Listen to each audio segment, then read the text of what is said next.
สวัสดีครับพ่อแม่พี่น้องสวัสดีFCทุกท่านเนาะค่ะคลิปนี้เจตาก็จะมาว่างแนวทางของลาวพัฒนาค่ะลาวพัฒนาส่งท้ายปีเก่าเตรียมต้อนรับปีใหม่เนาะค่ะจะเป็นมืออื่นเจ๊ปากแดงค่ะเจ๊ปากแดงค่ะประวัติของเพิ่นวันที่29ที่ผ่านมาเจ๊ปากแดง369 3ตัวบนเนาะค่ะ03ล่างของเพิ่นเข้าไปวิ่งลูดค่ะของเจ๊ปากแดงกะ2ตัวมา1ตัววิ่งลูดยังไม่หลุดนะคะเข้าไปเทิงบนเทิงล่างเนาะ2คู่จับคู่ไม่เดินไม่เข้ากราบขอโทษขออภัยแทนเจ๊ปากแดงเนาะค่ะที่แนวทางเพิ่นบ่เข้าบ่เดินเพิ่นหลุดไปมาส่งท้ายปีเก่ากันค่ะวันที่31เจ๊ปากแดงแนวทางใหม่ของเพิ่นโชคดีกันมือแรงเนาะค่ะส่งท้ายปีเก่า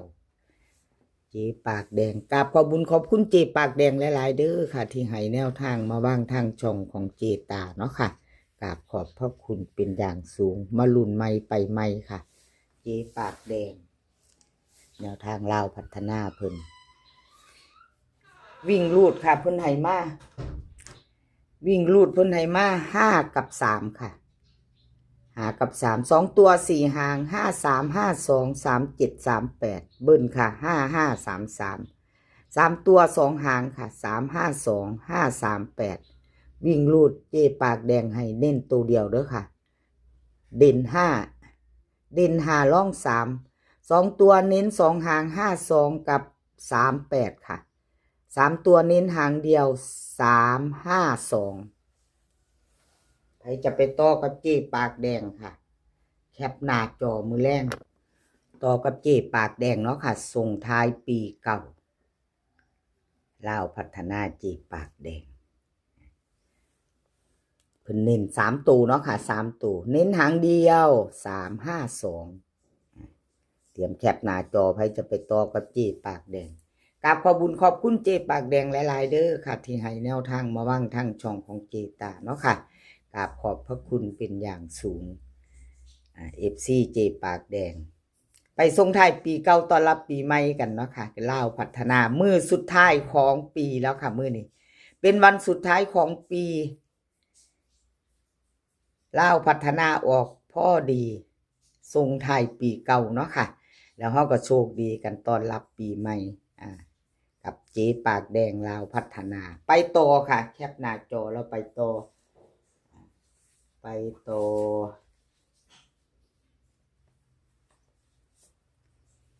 เป็นของใครล็อกเทียนทะเลล็อกเทียนทะเลค่ะ FC ล็อกเทียนทะเลกับขอโทษขออภัยแทนเพิ่นเนาะค่ะของเพิ่น2ตัว2ตัวก็ไม่เดินเนาะลาวพัฒนาวันที่29ออก369ค่ะ3ตัวบน03ล่างล็อกเทียนทะเลวิ่งลูด2ตัวเบิ้ล3ตัวเนาะค่ะกับขอโทษขออภัยแทนล็อกเทียนทะเลค่ะ FC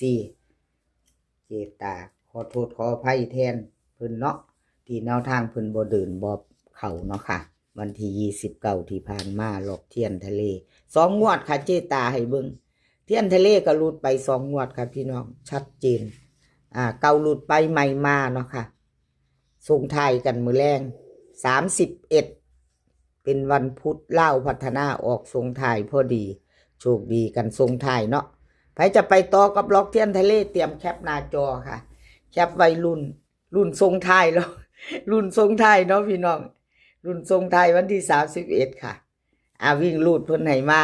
6 กับ 5ค่ะเทียนทะเล6 กับ 5 2ตัว4หางค่ะ6 3 6 4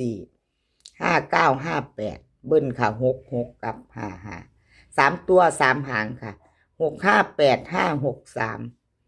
5 6 4วิ่งลูดค่ะวิ่งลูด6 กับ 5 2ตัวค่ะ2หาง6 4 5 8 3ตัวค่ะ5 6 4กับขอบคุณขอบคุณล็อกเทียนทะเลหลายๆเด้อค่ะที่ให้แนวทางมาว่างทางช่องของเจตาเนาะ กราบขอบพระคุณเป็นอย่างสูงค่ะส่งท้ายปีเก่าแล้วมื้อนี้เพิ่นก็ให้แนวทางมาตลอดเนาะจนถึงสิ้นปีมื้อนี้เนาะค่ะก็ยังเหมือนเดิมกับขอบุญขอบคุณหลายๆให้กำลังใจซึ่งกันและกันคือเก่าเนาะค่ะแล้วก็ FC ค่ะบ่ว่าจะเป็น FC เก่า FC ใหม่เนาะที่เพิ่นเข้ามารับชมรับฟังในช่องน้อยๆของเจตาด้วยดีเสมอมามีกดไลค์กดแชร์มีคอมเมนต์เนาะค่ะกดหัวใจให้เป็นกำลังใจสำคัญที่สุดเนาะค่ะพี่น้องส่งท้ายปีเก่ากันแล้วมื้อนี้คลิปนี้เนาะค่ะ FC ใหม่ถ้าเข้ามาบ่ทันได้กดติดตามถ้าชอบแนวทางเดียวกันชอบในช่องของเจตาพารวยเนาะค่ะแนวทางลาวพัฒนาค่ะคลิปนี้จะ3เซียนค่ะเจ๊ปากแดงล็อกเทียนทะเลแล้วก็อเพชรค่ะแนวทางลาวพัฒนาถ้าชอบก็จัดคัดกระพานเนาะค่ะแคปหน้าจอไว้ไปลุ้นกันมื้อแลงถ้า FC ใหม่ชอบก็ฝากกดติดตามค่ะกดติดตามไว้ค่ะแล้วก็อย่าลืมกดกระดิ่งแจ้งเตือนคลิปใหม่ๆของเจตามาจะได้บ่พลาดเนาะค่ะอย่าลืมกดกระดิ่งแจ้งเตือนเนาะค่ะเวลาเจตาลงปุ๊บก็จะได้เห็นปั๊บเนาะค่ะกดกระดิ่งแจ้งเตือนไว้ล็อกเทียนทะเลแคปหน้าจอแล้วไปต่อค่ะไปต่อส่งท้ายปีเก่าให้พี่น้องโชคดีกับล็อกเทียนทะเลมื้อแลงเนาะค่ะเอาไปต่อของอเพชรแนวทางของอเพชรวันที่29ที่ผ่านมาค่ะ29ที่ผ่านมาวิ่งลูดเพิ่นเข้าไป9เนาะค่ะ9บน3ตัว3690 3ตัวบนเนาะค่ะ03ล่าง2ตัวไม่จับคู่ไม่เดินไม่เข้าเนาะค่ะพอเข้ากับขอโทษขออภัย FC แทนอเพชรเนาะค่ะแนวทางของเพิ่นบ่เดินบ่เข้ากับขอโทษขออภัยแทนเพิ่น2งวดเจตาให้เบิ่งค่ะประวัติของอเพชร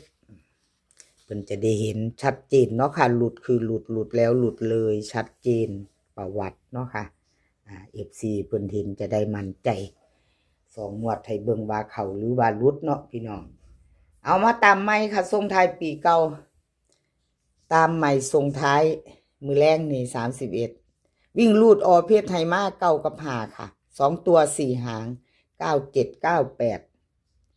5352เบิ้ลค่ะ99กับ55 3ตัว3หางค่ะ952 598 553วิ่งลูดเพิ่นเด่น5ค่ะเด่น5ตัวเดียวรอง9 2ตัวเน้น98กับ52ค่ะ3ตัวค่ะ3ตัวหางเดียว952เพิ่นเน้นให้หางเดียวค่ะ3ตัว FC ถ้าชอบก็จัดขัดก็ผ่านเนาะค่ะเอาไปพิจารณาเบิ่งไปจะไปต่อกับอเพชรแคปหน้าจอไว้เนาะส่งท้ายปีเก่าค่ะโชคดีกันส่งท้ายปีเก่าต้อนรับปีใหม่เป็นพรุ่งนี้เนาะค่ะ FC กับขอบคุญขอบคุณอเพชรหลายๆค่ะที่ให้แนวทางมาวางทางช่องเจตาโดยดีเสมอมาเนาะค่ะให้มาตลอดครับขอบคุณหลายๆเนาะค่ะแล้วก็ FC บ่ว่าจะ FC เก่า FC ใหม่คือกันค่ะที่เข้ามาให้กำลังแรงใจเจตาสำหรับแนวทางเนาะค่ะเลขทุกตัวเอามาวางเพื่อเป็นแนวทางโปรดใช้วิจารณญาณในการรับชมเป็นอย่างสูงค่ะรับชมรับฟังเป็นเพียงแนวทางเนาะค่ะพี่น้องมีเขามีรุดค่ะขอโทษขออภัยถ้าหลุดไปเนาะ FC เพิ่นก็ดีมีน้ำใจเนาะค่ะเข้าใจบ่เป็นหยังดอกเจตามีเขามีรุดเป็นเรื่องธรรมดาว่าซั่นเพิ่นว่ากราบงามๆกราบขอบคุณหลายๆค่ะ FC ทุกท่านเนาะคลิปนี้ขอให้พี่น้องโชคดีมื้อแรงกับลาวพัฒนาค่ะวันที่31โชคดีกันทุกคนโชคดีส่งท้ายปีเก่าต้อนรับปีใหม่กันทุกคนเนาะพี่น้องให้โชคดีกันแล้วมื้อนี้ก็ขอให้สุขภาพร่างกายแข็งแรงค่ะให้แข็งแรงกันทุกคนเดินทางไปไสก็ขอให้ปลอดภัยค่ะเดินทางไปขอให้มีโชคกลับมาขอให้มีชัยส่งท้ายปีเก่าต้อนรับปีใหม่ สวัสดีปีใหม่กันทุกคนมื้ออื่นเนาะค่ะเนาะคลิปนี้ก็สวัสดีค่ะคลิปหน้าพอกันใหม่